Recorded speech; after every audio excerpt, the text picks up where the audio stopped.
Assalamualaikum warahmatullahi wabarakatuh. Selamat siang Bapak Lutfi Haris, selaku dosen pembimbing mata kuliah aplikasi komputer akuntansi kelas CA, serta teman-teman sekalian.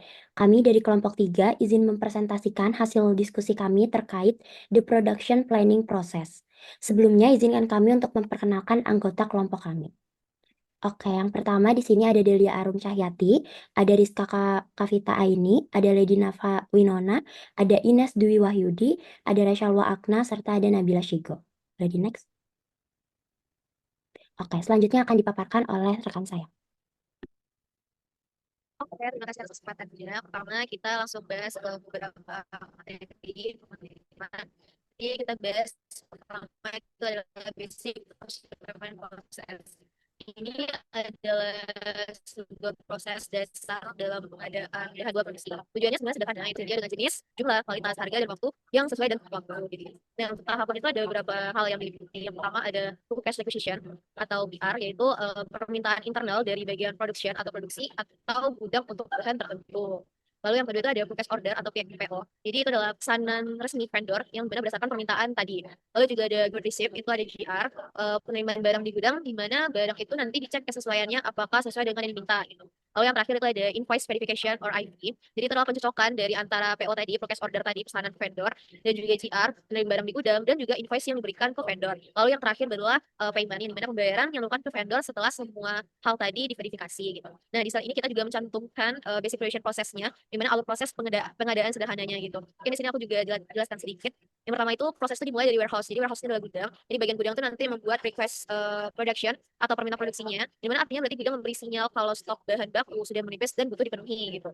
Nah, lalu setelah itu baru ada yang namanya production. Jadi dia melakukan produksi memberi otorisasi produksi, yaitu menyetujui permintaan tadi agar bisa dijalankan. Lalu yang selanjutnya ada warehouse. Jadi lalu kembali lagi ke warehouse di mana gudang itu melakukan isi raw materialsnya atau bisa dibilang itu mengeluarkan bahan baku dari penyimpanan untuk diserahkan nanti ke bagian production. Dan nanti berikutnya production yang membuat produk jadi dengan bahan baku yang telah dikeluarkan tadi. Lalu yang terakhir, warehouse menerima produk yang sudah selesai diproduksi dan menyimpannya kembali sebagai finished good atau barang sudah diterima. Jadi flow ini yang menggambarkan siklus dari awal permintaan hingga barang jadi masuk ke gudang. Oke, next slide.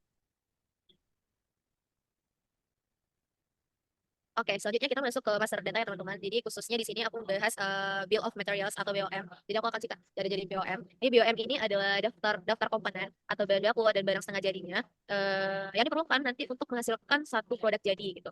Jadi BOM ini juga berfungsi sebagai ibaratnya jembatan gitu antara procurement dan juga production nantinya. Nah, ada pun juga fungsi dari BOM ini ada beberapa hal yang dicantumkan di sini.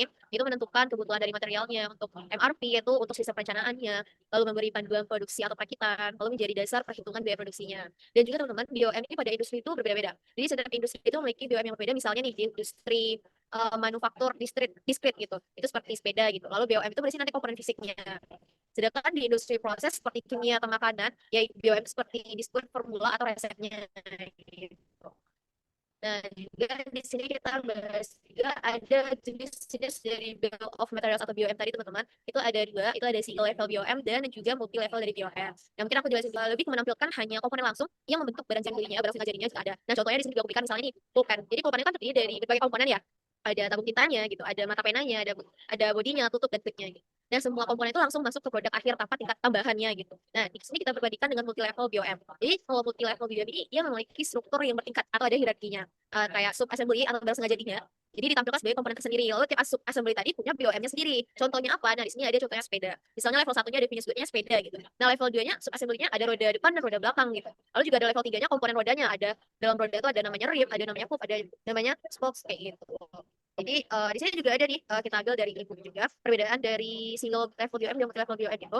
Jadi di sini di sisi kiri itu ada gambar single level BOM di mana barang jadi finish good langsung terbentuk dari bahan bakunya raw materialnya gitu. Kalau misalnya di sisi kanan itu ada level BOM, itu bisa dikatakan ya di sana tuh strukturnya bertingkat ya. Dari barang jadi terbentuk dari finish semi finish goods-nya yang di dalamnya juga masih terdiri dari raw material lagi gitu. Jadi setiap sub assembly-nya itu misalnya pada sepeda dia punya BOM-nya sendiri lagi. Nah, ini flow untuk menunjukkan apakah struktur perakitan sederhana atau kompleks dengan sub komponen-komponen yang ada. Oke, okay, next slide.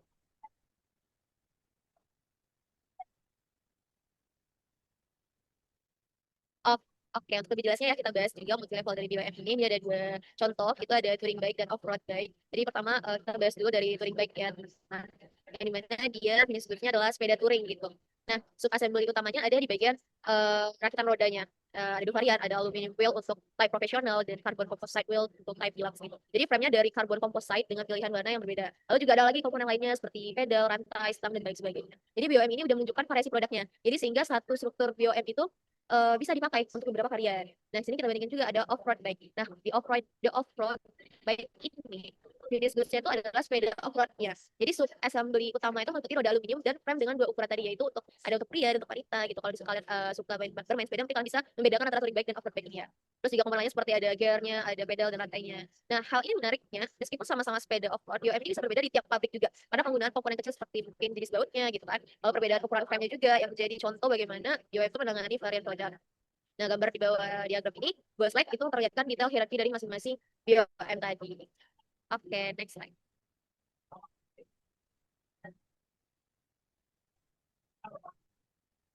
Nah, kalau tadi kita udah bahas jenis BOM, dan di sini juga ada structure, Bill of Material or BOM tadi, itu ada dua komponen utama, ada header dan juga item. Nah, header ini itu adalah bagian atas dari BOM. Itu kalau misalnya juga dari gambar, di sini bisa aku jelaskan dari gambar juga, itu berlaku untuk seluruh daftar bahan. Nah, isinya itu ada apa aja, seperti yang tertera di sana, ada nomor material, itu identity atau identitasnya barang jadi atau barang setengah jadi gitu. Misalnya ada kodenya di sana gitu. Lalu ada deskripsi materialnya, nama produk, misalnya di Deluxe Touring Bike gitu kan. Lalu ada namanya plan ini pabrik yang menggunakan BOM tersebut. Jadi tiap plan itu bisa punya variasi BOM-nya yang berbeda-beda teman-teman. Lalu ada usage itu penggunaannya, ini kode yang menunjukkan tujuan BOM. Jadi ada kode-kodenya teman-teman. Ada satu buat production, ada dua buat engineering, ada tiga buat sales and distribution, ada empat itu ada plan maintenance-nya. Lalu juga di sini ada tanggal validitasnya, valid for gitu. Kapan BOM itu berlaku, misalnya BOM ini BOM lama berlaku sampai 30 Juni gitu. Atau BOM baru berlaku mulai 1 Juli gitu. Misalnya mungkin ada perubahan desain di dalamnya gitu kan. Nah, status BOM-nya juga ada, itu ada aktif atau non aktif. Jadi hanya BOM aktif yang bisa dipakai dalam sebuah produksi. Lalu juga ada base quantity, yaitu quantity dasar produk yang dijelaskan dalam BOM. Misalnya BOM untuk satu unit sepeda, maka semua komponen di itemnya itu disesuaikan dengan jumlah untuk satu unit. Lalu juga ada di sini di gambar itu bisa kalian lihat itu item satu detailsnya. Jadi item ini adalah daftar komponen yang membentuk material utama di headernya. Jadi untuk tiap item itu dicatat. Ada nomor material komponen, misalnya ada roda depan, ada pedal, ada chainnya juga. Lalu juga ada deskripsinya, itu nama-nama komponennya. Di sana tuh ada tooling aluminium with assembly-nya seperti yang aku bilang tadi masing-masing dari bahannya gitu. Nah, ada kuantitasnya berapa banyak yang dibutuhkan untuk base quantity-nya gitu. Lalu juga di sini ada contoh juga dua wheel assembly untuk satu sepeda. Nah, contohnya kategori itemnya ada jenis komponennya, ada bagaimana diprosesnya dalam sebuah sistem. Mungkin next slide-nya akan dijelaskan oleh teman saya. Baik, selanjutnya terdapat pusat kerja. Pusat kerja sendiri adalah lokasi tempat pekerjaan bernilai tambah yang dibutuhkan untuk memproduksi material yang dilakukan. Dan dalam sistem produksi ini itu terdapat daftar kerja dapat berupa perutaian produk atau resep induk. Perutaian produk ini lebih relevan pada manufaktur diskrit dan repetitif. Sedangkan resep induk itu dipakai pada manufaktur proses. Sedangkan resep induk dipakai pada manufaktur proses. Selain itu, terdapat berbagai jenis daftar tugas lain yang digunakan sesuai dengan kebutuhan produksi. Di dalam pusat kerja itu terdapat pula data nilai default yang berkaitan dengan operasi. Contoh penting adalah kunci kontrol dan data upah. Kunci kontrol menentukan bagaimana sebuah operasi dijadwalkan dan bagaimana perhitungan biaya dilakukan, serta bagaimana konfirmasi pekerjaan dilakukan setelah operasi diselesaikan. Semisal, bisa ditetapkan bahwa suatu operasi harus dikonfirmasi terlebih dahulu sebelum pekerjaan berikutnya dapat dilaksanakan. Sementara itu, data upah terkait dengan proses pengolahan sumber daya manusia, terutama pada aspek penggajian juga. Selain itu, setiap pusat kerja terhubung dengan pusat biaya. Pusat biaya berfungsi sebagai wadah untuk menampung berbagai pengeluaran yang muncul selama proses produksi. Biaya-biaya ini yang terkait dengan aktivitas seperti penyiapan dan penggunaan tenaga kerja dan pengoperasian mesin. Kemudian dihitung menggunakan rumus yang memadukan data biaya aktual dengan nilai standar dari setiap aktivitas. Dengan begitu, proses akuntansi manajemen dapat mengalokasikan biaya secara lebih tepatnya itu lebih tepat dan mendukung perhitungan efisiensi produksi. Next. Lalu di sini pada gambar 6.7 dan gambar 6.8 itu menunjukkan tata letak fasilitas produksi di Dallas. Ini mengidentifikasikan 3 pusat kerja. Di situ udah ada ASSY 1000 dan INSP itu 1000 dan PEC itu 1000 dan 4 lokasi penyimpanan yang berkode RM00, FG00, SF00 dan MI00. Ketiga pusat kerja tersebut terkait dengan satu pusat biaya produksi, yaitu NAPR 1000. Dan gambar 6.8 itu memberikan detail dari 3 pusat kerja tersebut. Begitu. Lalu dengan kode ASSY 1000 adalah pusat kerja perakitan. Pusat ini tuh memiliki kapasitas tenaga 8 jam. Lalu INSP 1000 adalah pusat kerja inspeksi. Dan PAC 1000 ini tuh bisa berkaitan dengan pengemasan secara terpisah di pusat pengerjaan di akhirnya. Next. Pada rute produk, ini tuh terdapat perututan dalam produksi menggambarkan struktur dan urutan operasi yang harus dilakukan untuk menghasilkan suatu produk. Sama seperti BUM yang telah dijelaskan oleh teman saya sebelumnya, itu berurutan juga memiliki header yang berisi informasi umum, seperti status dan periode validitas perurutan tersebut. Di dalam perurutan ini terdapat urutan operasi, yaitu langkah-langkah yang harus dilakukan dalam rangkaian produksi. Itu tuh ada beberapa operasi-operasi yang dijalankan dengan berbagai pola. Yang pertama itu urutan standar, itu langkah-langkah dijalankan sesuai urutan tertentu. Semisal operasi 1 itu dilaksanakan sebelum operasi 2. Atau urutan lalu yang kedua ada urutan alternatif yang dimana urutan pengerjaan dapat ditukar. Misal operasi 2 dilakukan sebelum operasi 1. Ataupun ada terakhir itu adalah urutan paralel, yaitu beberapa operasi dapat dilakukan secara bersamaan tanpa saling menunggu bergantung pada ketersediaan sumber dayanya begitu. Lalu elemen waktu dalam operasi itu ada 3, yaitu penyiapan, pemrosesan, dan pembongkaran. Dan jenis waktunya itu ada yang tetap dan ada yang variabel. Lalu ada contohnya GBI itu sepeda touring, itu kan urutan standarnya itu yang pertama itu jok, rangka, dan stang. Lalu komponen seperti kit, rem, dan pedal bisa diproduksi paralel jika internal. Lalu keputusan urutan itu ditentukan saat produksi bergantung jumlah produk, peralatan, dan sumber daya tersedia. Next.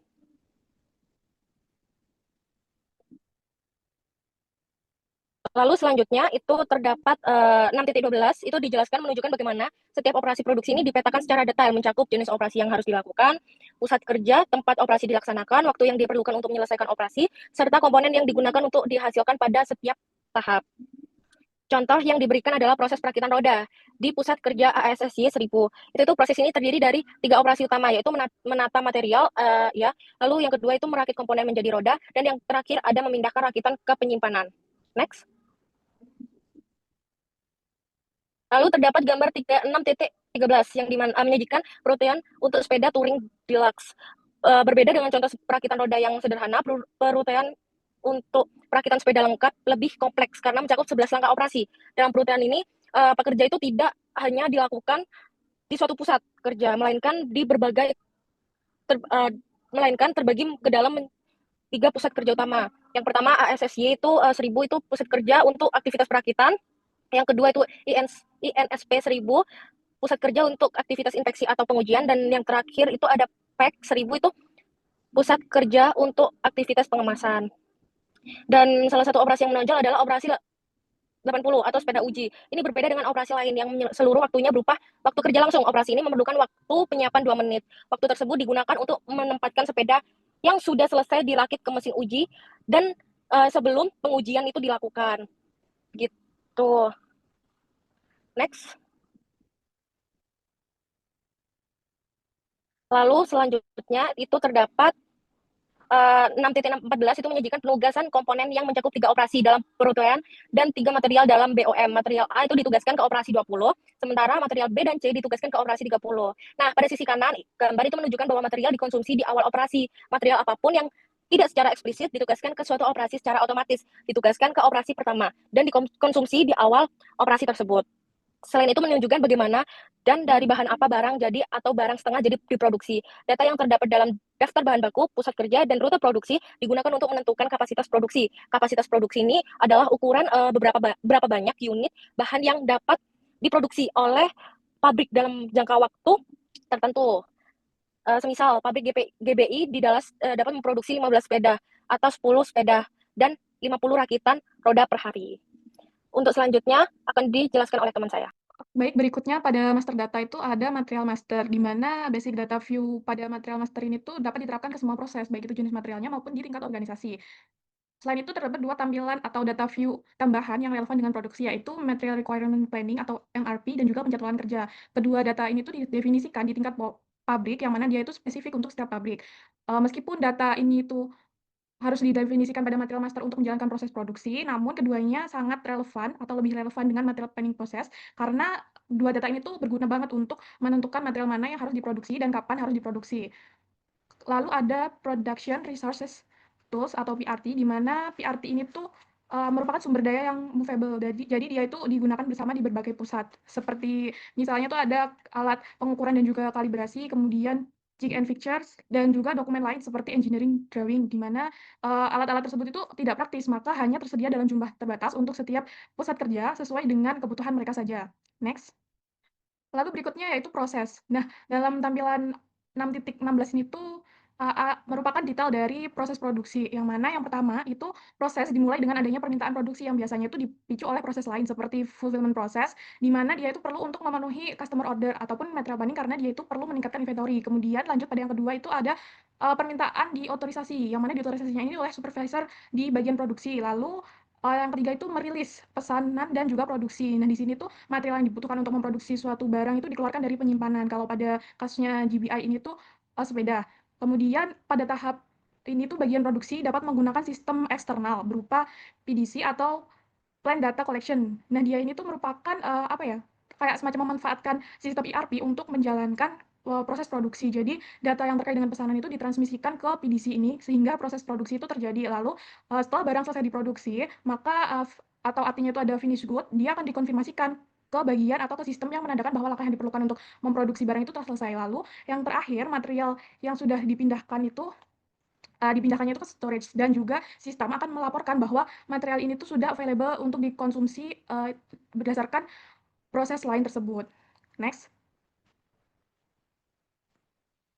Berikutnya yaitu request production. Jadi pada request production ini tuh tepatnya pada gambar 6.17 merupakan tampilan dari elemen-elemen yang ada pada step request production, di mana biasanya request production ini tuh dipicu oleh hasil dari proses lain seperti yang sudah saya jelaskan sebelumnya, serta juga mempertimbangkan dua strategi utama, yaitu ada make to order strategi dan juga make to stock strategi, di mana dia ini memicu kebutuhan untuk memproduksi suatu material. Kemudian hasilnya itu berupa plan order.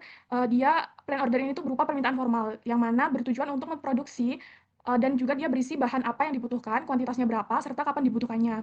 Kemudian pada request production ini tuh ada 3 bagian. Yang pertama itu data.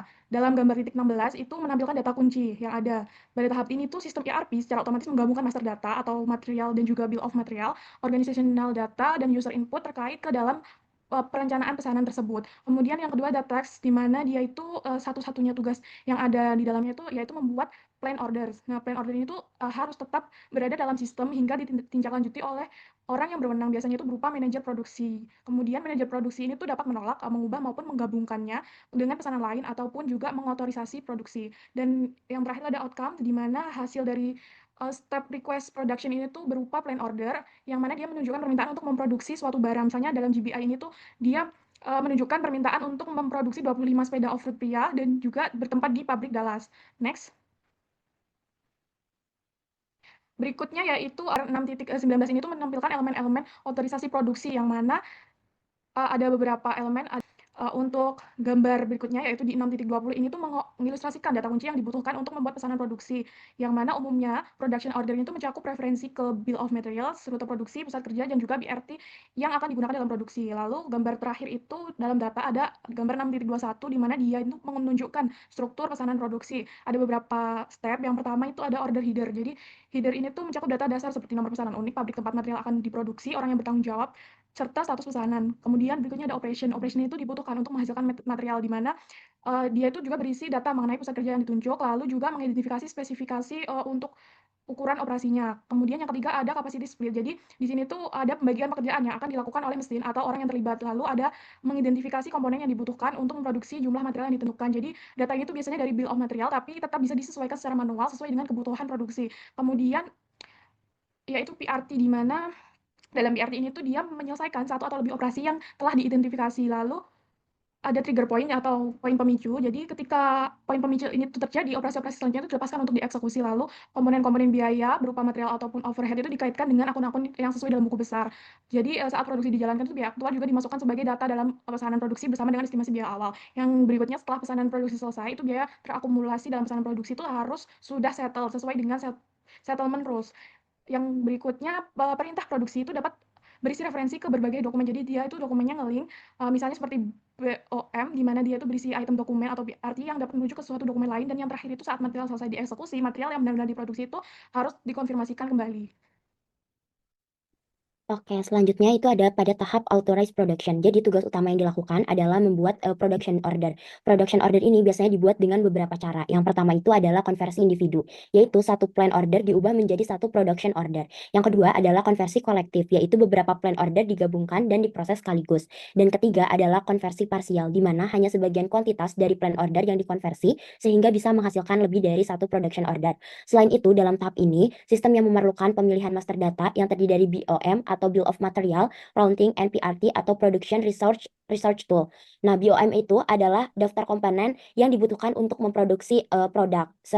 Sedangkan routing itu adalah urutan operasi yang harus dilalui produk selama proses produksi. Dan yang terakhir adalah PRT. PRT itu adalah alat bantu yang dibutuhkan dalam produksi. Nah, sistem ini tuh bisa memilih data secara otomatis, namun pengguna ini juga bisa menentukannya secara manual. Jika production order dibuat dengan referensi plan order, maka data dari BOM dan routing langsung ditransfer ke dalam order. Nah, jadi di sini tuh ada ilustrasi 6 strip 23. Nah, pada ilustrasi tersebut menunjukkan contoh routing untuk sepeda Dulux Touring. Di gambar tersebut kita bisa melihat bagaimana setiap komponen ini dihubungkan dengan operasi tertentu. Misalnya, ada operasi perakitan utama yang membutuhkan komponen rangka, roda, dan stang. Nah, IRP ini secara otomatis menghubungkan komponen ke operasi, tetapi pengguna juga bisa menyesuaikan bila diperlukan. Dari ilustrasi ini terlihat jelas bahwa setiap operasi dalam routing harus memiliki komponen PRT yang sesuai agar proses produksi ini tuh berjalan dengan lancar. Boleh di next? Oke, setelah production order itu dibuat, order tersebut masih berstatus created, sehingga belum bisa digunakan. Karena itu, order ini harus dirilis terlebih dahulu. Proses rilisnya bisa dilakukan di dua level. Yang pertama adalah header level, yaitu semua operasi langsung aktif dalam sekaligus. Yang kedua ada operation level, yaitu hanya operasi tertentu yang aktif, sementara operasi lain ini masih nunggu untuk dirilisnya. Jika ada perubahan BOM atau routing setelah order dibuat, data tersebut itu harus diperbarui secara manual. Setelah diperbarui, status order kembali menjadi created, sehingga harus dirilis ulang sebelum bisa digunakan lagi. Nah, proses rilis ini juga bisa dilakukan secara individual, yaitu satu persatu atau secara kolektif. Misalnya, ketika ada beberapa order dengan material, plan, dan tanggal produksi yang serupa. Nah, di sini tuh ada ilustrasi 6 strip 24. Nah, ilustrasi ini tuh menggambarkan elemen-elemen pada tahap order rilis. Dari gambar ini terlihat hubungan antara status order, operasi yang dirilis, serta aktivitas produksi. Jadi, rilis ini tuh ibarat tombol pengaktifan ketika order dirilis, sistem ERP menandakan bahwa operasi produksi ini sudah siap dijalankan. Boleh di next? Oke, setelah order dirilis, tahap berikutnya adalah goods issue. Nah, goods issue ini apa? Jadi goods issue ini adalah proses pengeluaran material dari storage untuk keperluan production order. Data yang dibutuhkan di tahap ini antara lain production order, jenis material yang dikeluarkan, kuantitas, lokasi penyimpanan, serta input dari pengguna.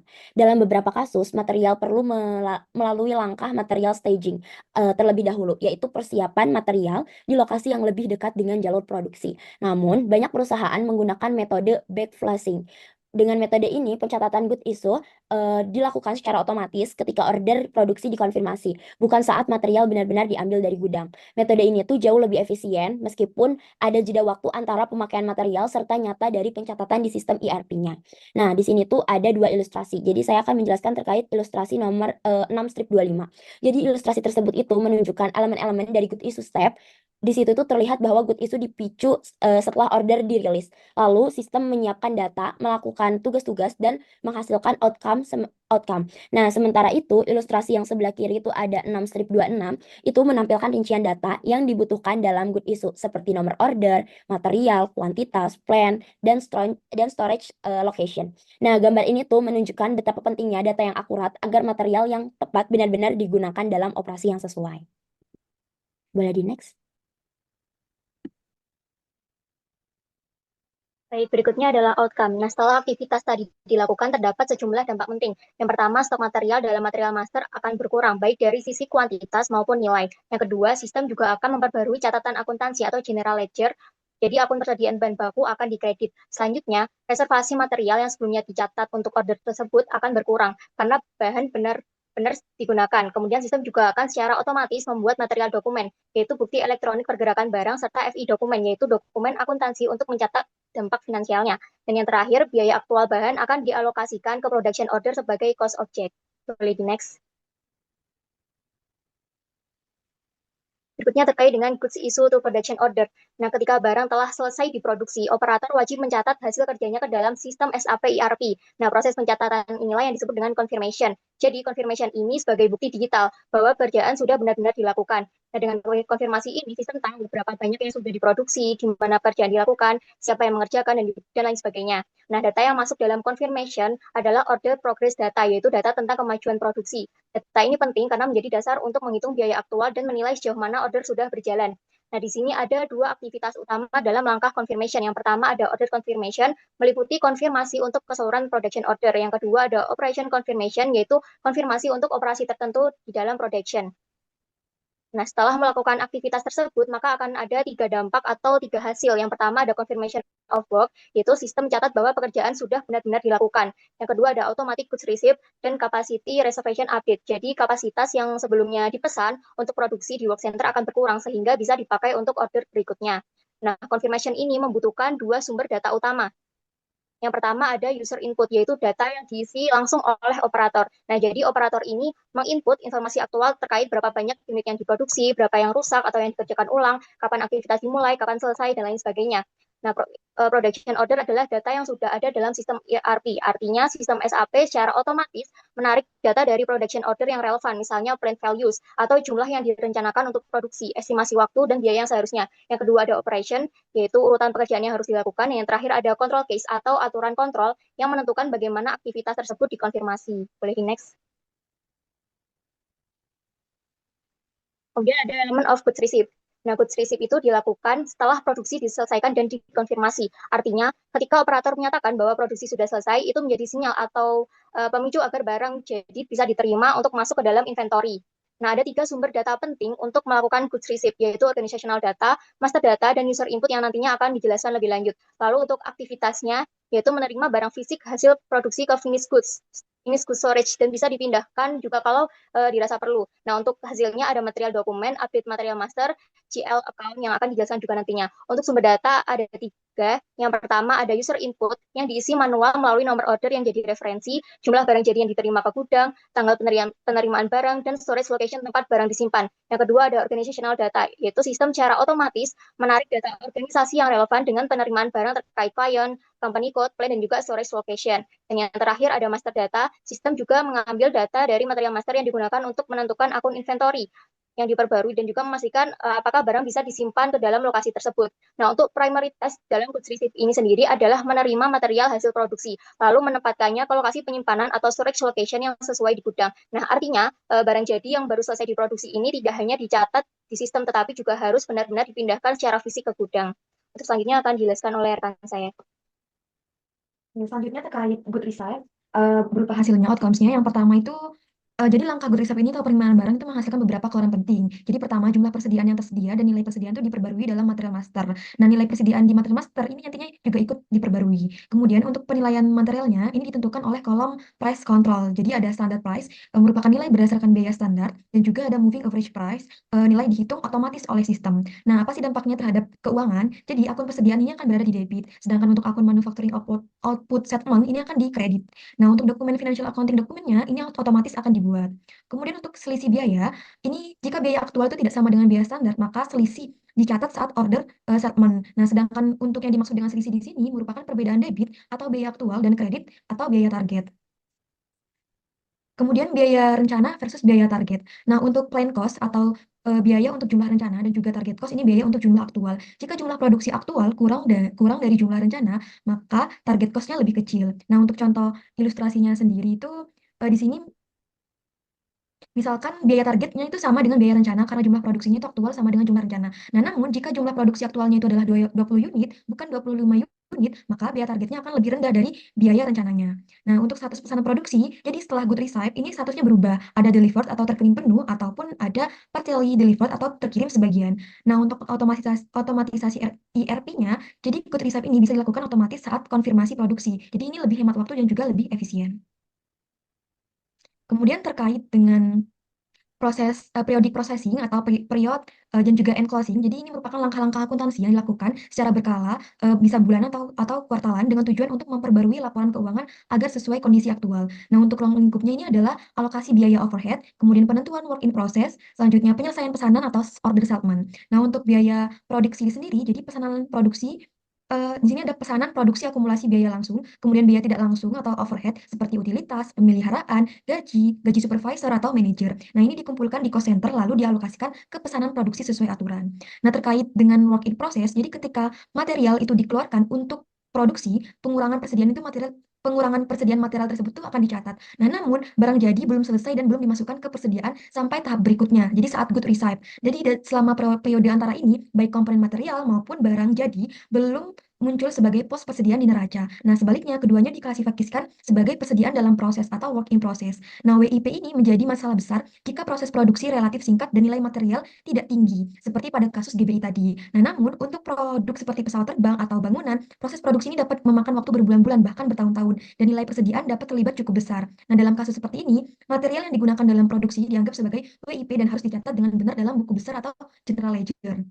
Kemudian untuk varians produknya, jadi varians ini adalah selisih antara total debit dan kredit dalam pesanan produksi. Nah, ini diselesaikan secara berkala atau saat pesanan selesai. Untuk akun manufacturing output statement ini dikredit sebesar variansnya. Nah, sedangkan untuk lawan akunnya, ini yakni variance account, ini misalnya price difference account.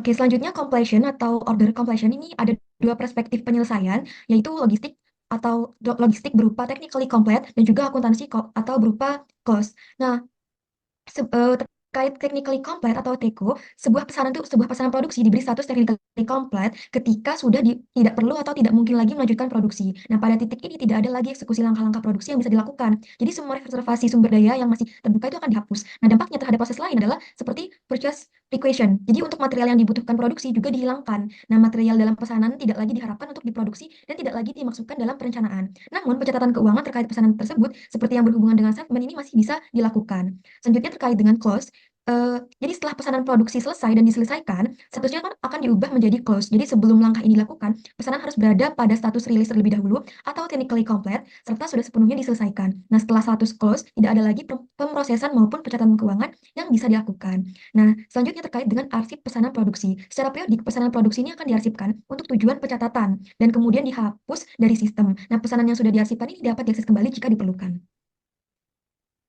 Oke, selanjutnya terkait dengan pelaporan atau reporting. Jadi pilihan pelaporan untuk proses produksi ini mirip dengan yang tersedia pada proses lainnya. Jadi di sini sumber pelaporannya bisa berupa dari Production Information System, ini dari bagian Logistic Information System. Jadi ini menyediakan daftar laporan dan juga analisis. Nah, jenis daftarnya ini ada dua, yaitu worklist, tugas yang harus diselesaikan, dan juga online list, yaitu dokumen berdasarkan level organisasi dan master data. Nah, jenis laporan produksi ini, jadi laporan produksi ini dibuat untuk mengidentifikasi status plan order dan production order, ketersediaan dan pemanfaatan kapasitas konsumsi material, dan sebagainya. Jadi contohnya pada gambar di atas itu, menampilkan status pemakaian komponen atau material untuk beberapa pesanan. Nah, seperti pada nomor 1000003, itu menunjukkan operasi untuk pesanan yang sama. Nah, dari laporan tersebut terlihat bahwa semua operasi untuk pesanan dengan nomor belakang 02 itu telah dikonfirmasi sehingga tercatat tanggal mulai dan selesainya untuk operasi dalam pesan tersebut. Nah, selain itu, laporan juga menunjukkan bahwa pesanan nomor yang belakangnya 03 ini berstatus rilis, meskipun pekerjaannya belum dimulai. Selanjutnya, salah satu laporan terpenting dalam produksi itu adalah stok atau requirement list. Jadi gambar di samping ini, dia mengidentifikasi semua aktivitas dalam sistem yang dapat mempengaruhi jumlah material dalam persediaan. Nah, gambar di samping ini menampilkan stok atau requirement list untuk sepeda deluxe touring bike. Jadi di pabrik Dallas. Jadi daftar tersebut itu menunjukkan bahwa tidak ada persediaan deluxe touring bike yang tersedia. Jadi terdapat 3 kebutuhan independen untuk material tersebut. Dalam baris-barisan ini ditandai dengan singkatan INREC pada kolom MRPI.